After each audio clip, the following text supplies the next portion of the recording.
Hi, I'm Austin Ertham. Welcome to the Kitchen Table Podcast. I'm here to motivate, educate, and relate to you guys, sharing my stories, helping me get 1% better in all areas of your life.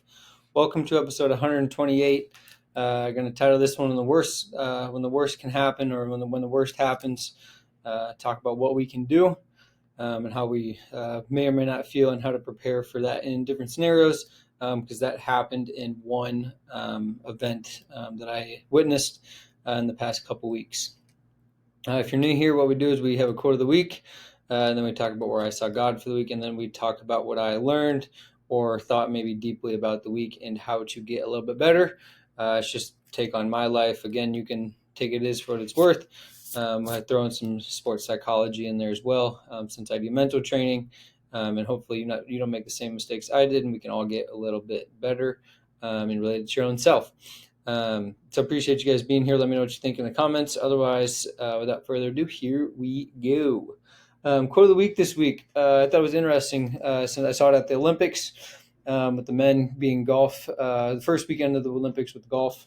Scotty Scheffler, I thought it was really cool how his goal was to have fun, right? So I look at it as he gets one to be in the Olympics, which is represent his country. If you saw after he won, he had tears in his eyes, and he won $28 million on tour this year and hasn't cried at all. He wins $37,000 in the gold medal and has tears in his eyes. So it means more. So emotionally, when something is and you're attached to something, it means a lot more, obviously. I'm not saying he's not attached to PGA Tour, but that's kind of his job. This is a different, unique environment that only happens every 4 years, and it's hard to get into it. So seeing that emotion and seeing that care was awesome, and having fun. That's just cherry on top, because having fun for him is that unique environment. Get to be on a nice golf course, having people watch in a unique atmosphere, and then ultimately afterwards being in a cool city as Paris is, having a nice glass of wine and watching his baby daughter and hang out with his wife. So that's fun to him. That's a fun day, which is awesome. And obviously winning just puts a little cherry on the top. So the quote I saw it was from that week, and it said, "The Long Game," which is a movie I watched after watching the Olympics on Netflix. A great movie, you should see it. And it says, "Nobody can stop a man who gets out of a bunker."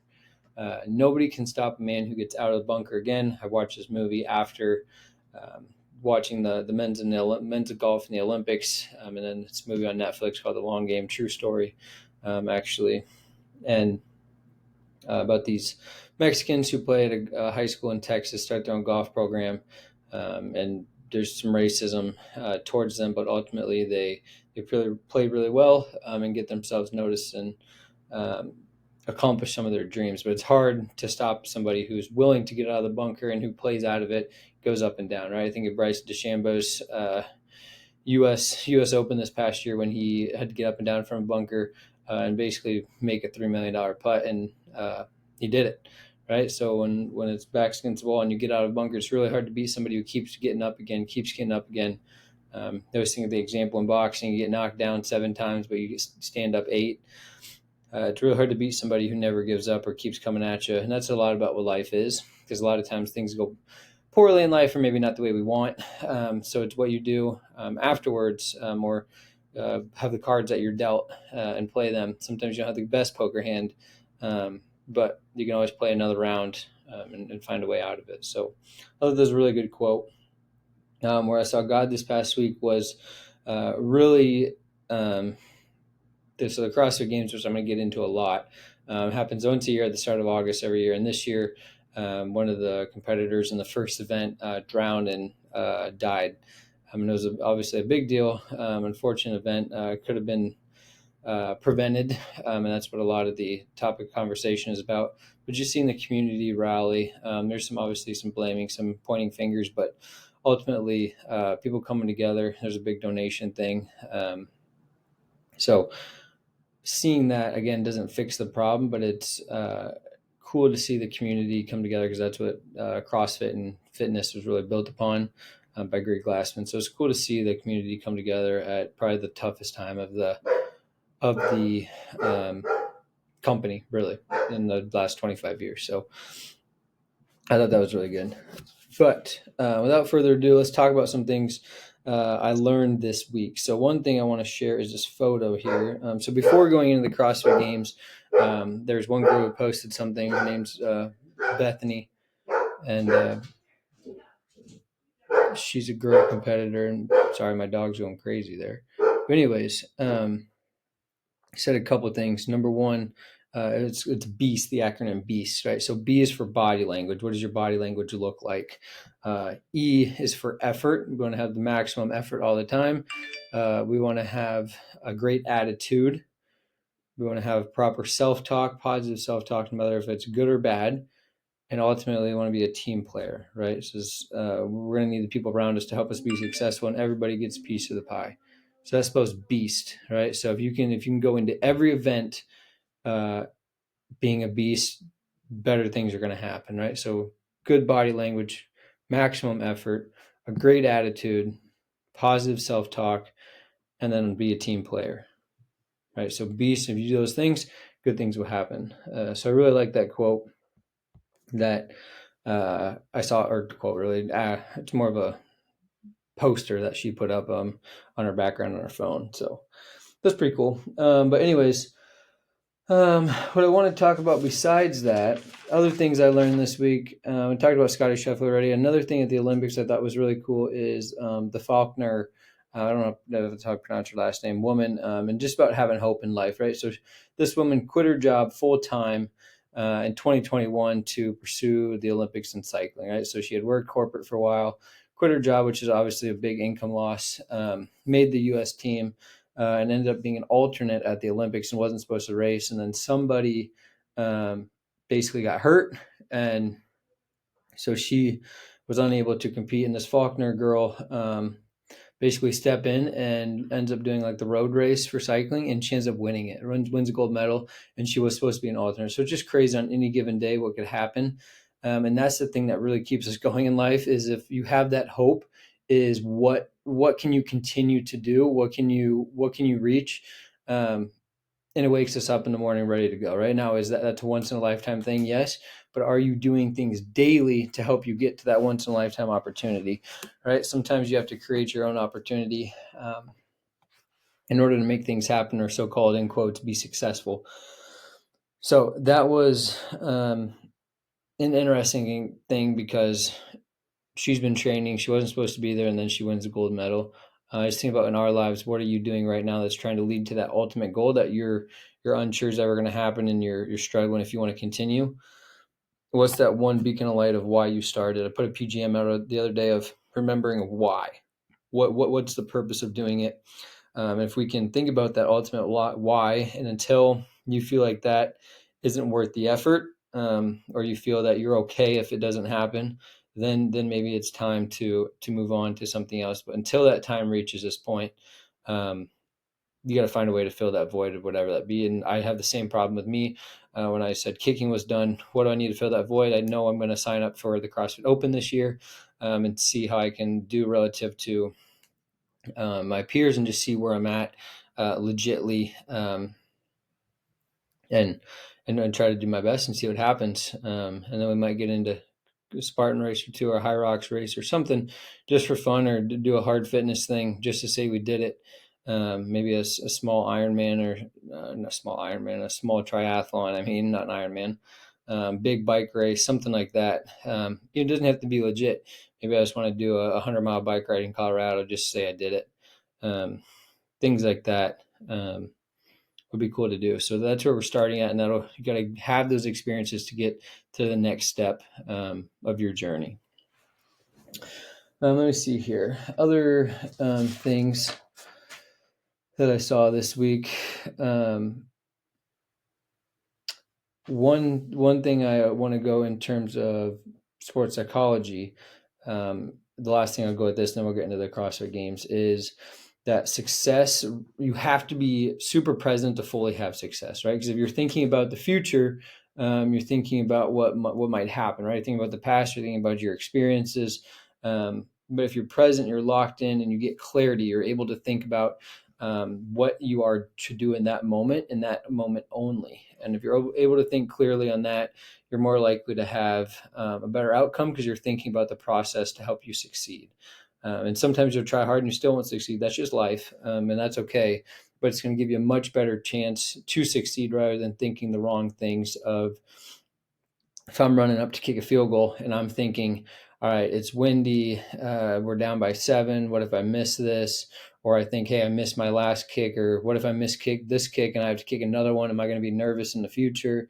Rather than thinking, all right, it's windy, it's going left to right. I need to aim 2 yards left. I need to get my foot open and get through the ball, and visualizing where it's going to go through in the upright, kind of like the red line in golf, or if you go to Top Golf, you can kind of see where it lands. Thinking those things instead of the one I previously said, going to give you a much more chance to kick a good kick and make it.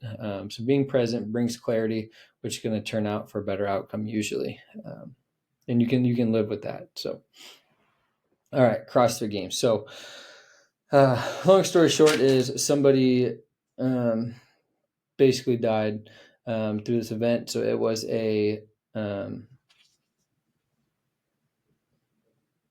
3.5 mile run followed by a half-mile swim, right? And it was in Fort Worth, Texas, and the event started at about 6:30 in the morning. Okay, so 6:30 in the morning, it was 82 degrees outside. Obviously, it was humid, like 75% humidity probably. So heat index was probably more like 87 when it was started, but UV wasn't very high. So basically, they got done with the 3.5 mile run, and which was on a cement trail, downtown Fort Worth, kind of. And then they went into a lake, a small lake, where they swam towards the sun, about 800 meters from one dock to another dock. And basically, the person who died, Lazar Ducic, is from Serbia. He's 28 years old, and about 100 yards from shore, he's seen in a video struggling. He's doing some breaststroke and then freestyle, and eventually he doesn't have his cap on. A lot of people lost their cap on the run, which is one mistake CrossFit made. They should have had them grab their goggles and cap when they reached the dock. But anyways, you see him struggling on the video, and then eventually they showed the leaders, and he's right behind him. He would have got fifth in the event roughly, and he goes under and never comes up. And a fan from the shoreline actually jumps in to try to swim and save him, and the lifeguards turned him away because they didn't see him. So there's 2 lifeguards on a paddleboard about 25 yards away from where they are swimming. And you can see 1 buoy close to him and maybe 1 buoy further back.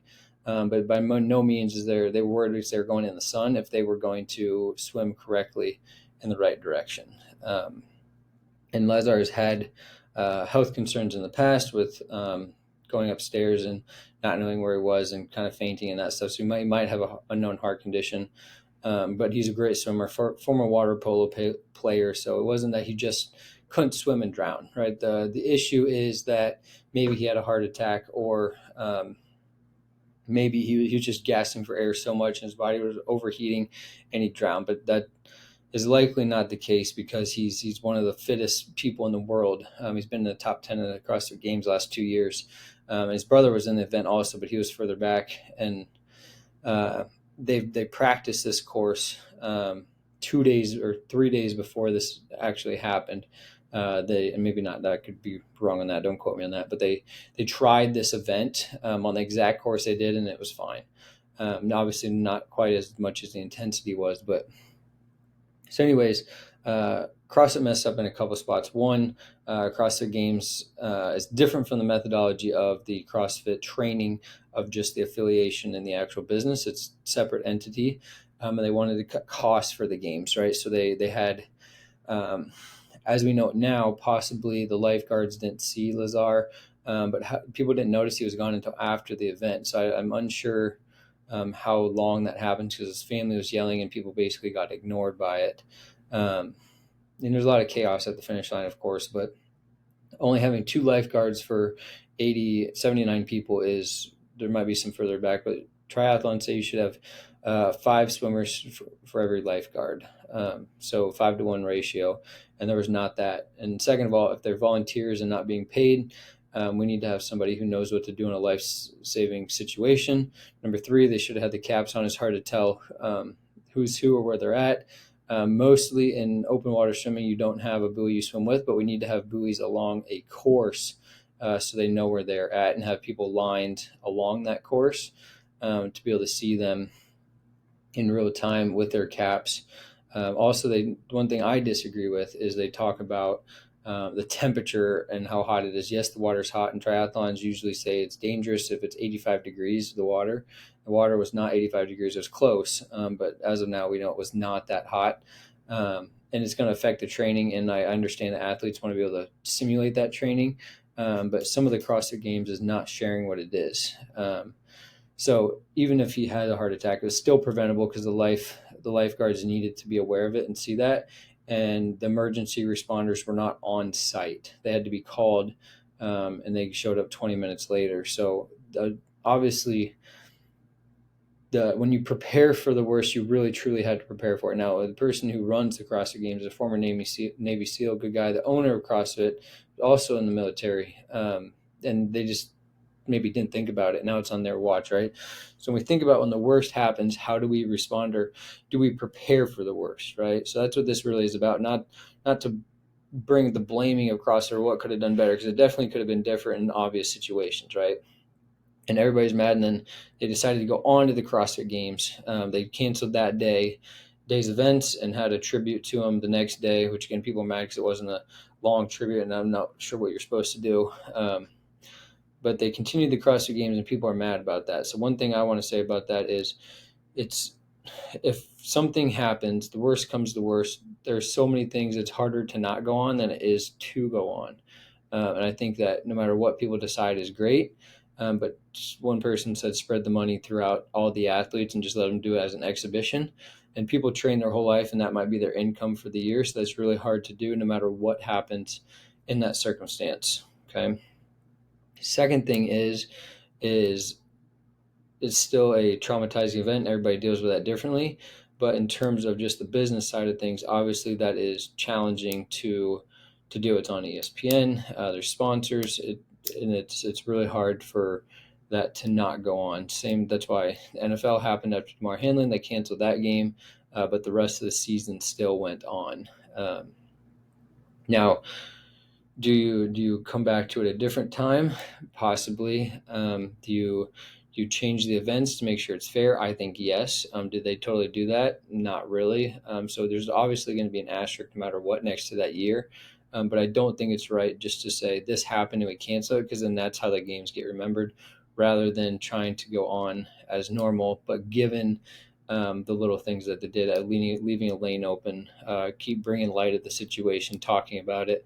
I think that's the right way to go about things, rather than just saying, yeah, it's an exhibition, do it for the going on to even distribute an amount of money and be done. And some people chose not to compete, which is fine. Everybody chose not to compete. They don't need the money to do it, but it's hard to say if somebody can't compete, they train all year for it and it only happens once, and it's not something you can do forever. So I think that's fine. But talking about the programming, I don't think the programming is the problem. So we shouldn't blame, when worst comes to worst, we shouldn't blame the problem of what could have happened. We need to get directly to the problem. So directly to the problem was the safety team was not good enough. It was not there. We cut where we shouldn't have. And we need to, when you're totally planning something, you always need to double, triple check that you're doing things right, because you don't want that to be on your watch. And if you want something done correctly, you need to do it yourself. So you need to know what's going to happen. So in kicking, the biggest issue would be I miss a game winner, right? For quarterback would be throw a couple interceptions, especially at the end of the game. Okay, so how do you prepare for that? You need to put yourselves in situations of what if, right? Okay, practice. This is what if this is the end of the game? What am I going to have a plan, right? What am I going to prepare for? How am I going to be on the sideline? And then based on different conditions, how am I going to react? How is my teammates going to react? How are they going to go? So we get even kick, snap, hold, or hold, snap, kick, snap, hold, kick. Sorry, we even get down to the details of, okay, we're going to have 1/1000 snap. We're thinking about the adrenaline. We need to think 1/1000 in our head. We snap it. And then obviously we do our normal routine in that regard, but we think of how to slow ourselves down. We think about the launch angle we need to have. We think about what things might change in the given situation. going through all those things. And even if we've done it 1,000 times, going through it again, because that again helps us be present, keeps us thinking clear, right? And we can't control if it's windy, hot, cold, whatever. And CrossFit can either, right? They said they were going to be outside, but they didn't say how much. And I don't think that's really a union thing to be mad about, because it's somewhat, you can, if you're unsure about it, just go and prepare. And if you need to spend that money, fine. If you don't, then that's fine too. But you got to figure out, as your own athlete, it's your job to figure that out, in my opinion. Just like as a kicker or a quarterback, it's your job to figure it out and put yourselves in those situations and run through that over and over and over again, right? Think about the worst case scenario and then how to deal with that worst case scenario. Now, obviously, when you're in it, it's going to be harder to deal with. But to say that the programming is not right, there's triathlons that happen in hotter weather all the time. More splashing happens more times than not. Something goes wrong. Yes, they swim, then bike, then run. And this was run, then swim. And it could be avoided if he had a heart attack on land. He just falls over. But again, was the safety team there? It still takes, there's still some risk in that. And there's going to be risk when people are going at the hardest time no matter what. Should it be life or death? Absolutely not. Nor should any of the worst case scenario that you are in for the general civilian. But we have to prepare for that, right? So I don't think that it is that hard. If your heart rate's high, you got to learn how to deal with that. And know what the plan is as an athlete as well. So I think there's a lot of different faults. There's a lot of different things that could have changed. But from us, from a learning perspective, is what do we need to do to prepare for the worst? And then have those what-if situations mentally and physically preparing, that we can know what we're going to try to do or how we're going to solve the problem. And if it doesn't get solved, okay, how are we going to deal with that moving forward? What are our 5 steps, 3-step, 5-step plan in order to move forward and hopefully be better in the future and not let it affect our daily lives for a long period of time. That's not avoiding, that's solving problems, not symptoms. Because those symptoms are going to come up, and then how do we continually grow and get better in ourselves? All right, so let me see if I got anything else here. Another thing I would say is just people deal with grief or the worst possible scenario differently, and that's okay. And we shouldn't get mad at them because that's how we do it. Some people haven't experienced it, or maybe didn't think it all the way through. So all we can do is control ourselves and be the best that we can be. And if you do decide to do something that we can't go back on our decision, right? We got to live with it and attempt to move on in the best way forward and learn from it. So if the worst scenario does happen, how can we learn? But before that happens, hopefully never happens, but if we're preparing for it, we're much better acquainted to deal with it. And I think about how much the video of that affected me at home, how much it would affect the athletes, obviously doing that as their livelihood and knowing was our, but then my own life, okay, what is the worst situation on a day-to-day that could happen? And if other things, somebody broke in my house, how do I prepare? If my dog dies, how do I prepare? Right, how do we prepare for emergencies?